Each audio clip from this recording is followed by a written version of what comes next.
A World Economic Forum report hiding in plain sight confirms that upwards of 6 billion people will die in 2025. And according to reports from Davos, Klaus Schwab has confirmed the stated goal is on target to be achieved. The global elite have been warning us about their plans to radically depopulate the Earth by any means necessary. And now, the results are playing out before our eyes. If we have any hope of stopping them from achieving their goal of murdering the vast majority of humanity and turning Earth into a prison planet to enslave the rest, this information in the report must be shared far and wide.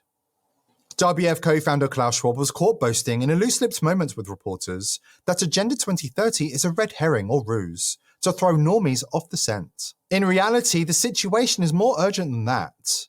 2025 is the year the elites are earmarking for massive worldwide depopulation, and according to Schwab, the goal of reducing the population by more than 6 billion people is on track to be achieved. A BBC journalist reported that she was summoned to Davos earlier this month for the regular meeting where Klaus Schwab briefs the mainstream media on which narratives to promote in order to advance the globalist agenda. The journalist noted that it was her first time attending the monthly media meeting in Davos, though some of her colleagues have been participating for years. She describes Klaus as being strangely emotional, almost as if he were intoxicated, laughing frequently and reminiscing in a sociopathic manner about the depopulation agenda, which he admitted has been intricately planned for decades. It was my first time visiting Klaus's lair, though most of my colleagues had been there before.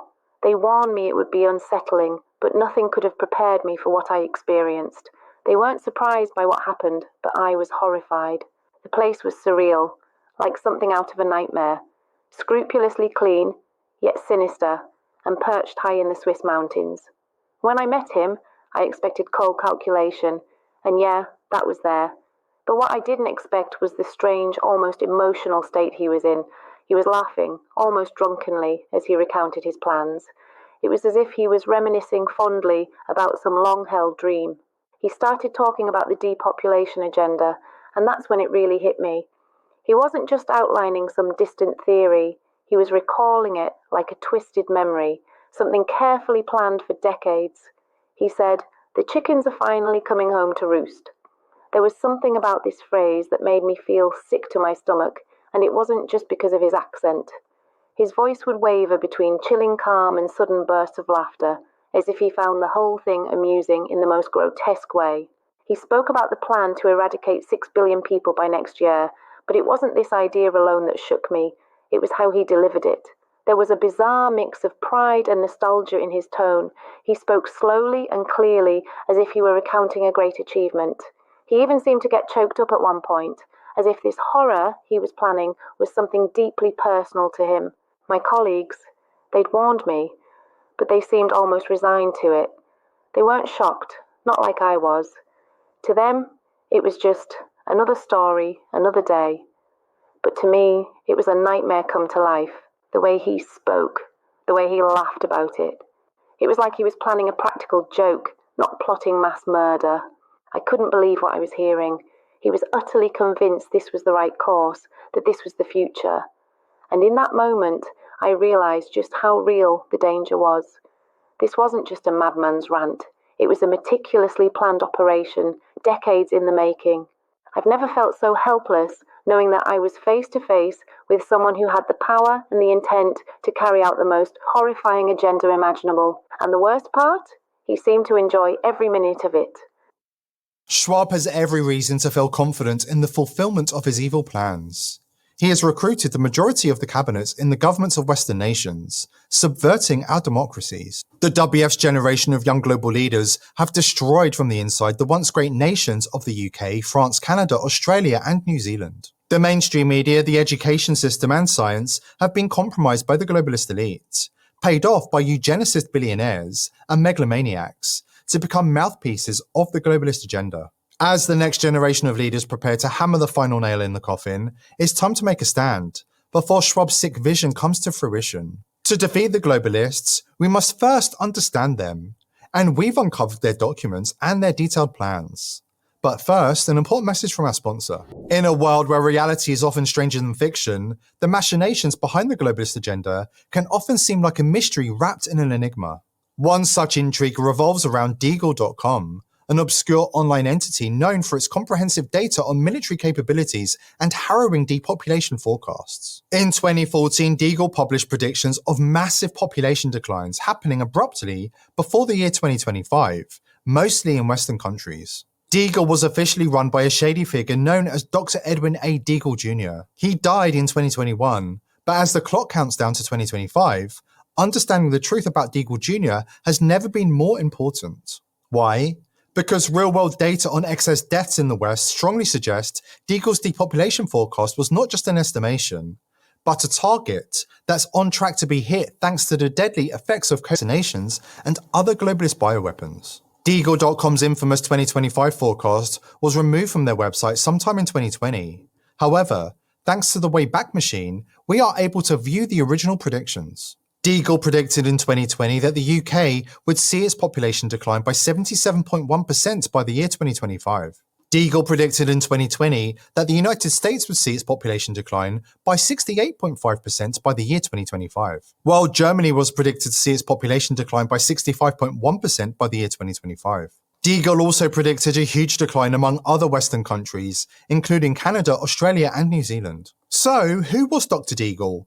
And why did he forecast such extreme depopulation across the Western world? Recent findings link Deagle directly to significant players of the global elites: the CIA, the Pentagon, the Rockefeller Foundation, and Klaus Schwab of the World Economic Forum. In 1976, Dr. Deagle moved to New York to take up the role as Deputy Director of the International Relations Program at the Rockefeller Foundation, while in 1993, Deagle was nominated by President Bill Clinton to be Undersecretary of the Air Force. The Rockefeller Foundation was set up in 1913, just a few months after the Rockefeller family helped set up the Federal Reserve banking system, which gave them unlimited funds, while slowly crashing the US economy and enslaving future generations with debt. The Rockefeller Foundation founded Big Pharma, outlawing natural medicine and poisoning the well of the public health to this day. They outlawed one of America's leading cash crops, hemp, and they ran eugenics programs which decided who should live and who should die. The Rockefellers also created the United Nations,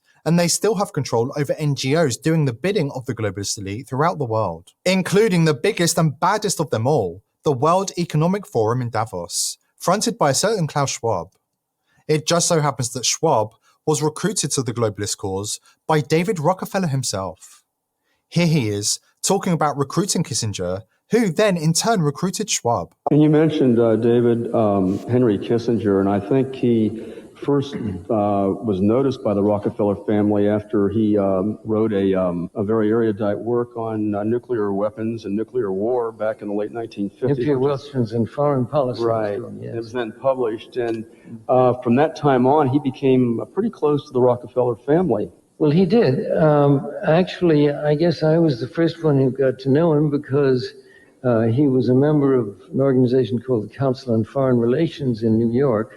And there was a study group at that time that he, as then a young instructor at Harvard, presided at. I was so impressed by him that I introduced him to my brother Nelson, who was then governor in New York and was then considering seeking the presidency of the United States.